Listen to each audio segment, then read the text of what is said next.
Hi, I want to talk about the improvements I've made on my Inspire Pro lately.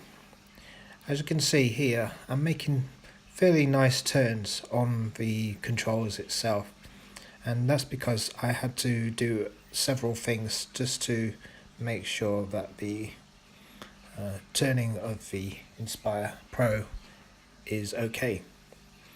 As you can see here, the expos has gone down to its lowest settings, and also I've put the forward and right expos to its lowest settings as well. From experience, I find doing an orbit as slow as you can makes a better circle than doing it faster speeds.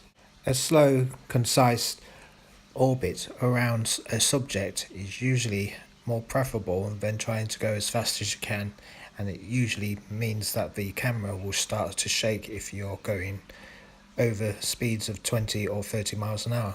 For me, I need to do lots of action shots going around a subject, so doing an orbit as smooth as I can is really important. I find doing really tight orbit shots around a subject very difficult indeed for the Inspire 1 compared with the Mavic Pro. For the Inspire Pro, I usually use wide shots. I then mix it with the Mavic Pro that can do tight corners and action shots that are closer to the subject. Lengthening out your joysticks also helps desensitize the controls. My current iPad Mini 4 has reduced in process power due to the ongoing firmware updates.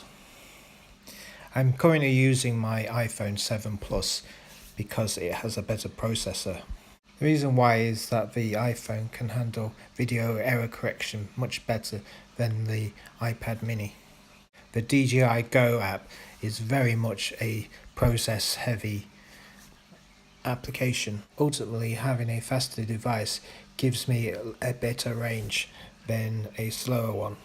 Also, the camera view has little to no lag, therefore allows me to judge and frame shots much more easily, especially for action shots. I do hope that these tips I use are of some help to other pilots. Please like and subscribe to my channel and visit the Live Drone broadcast channel on Facebook. And I'll see you again.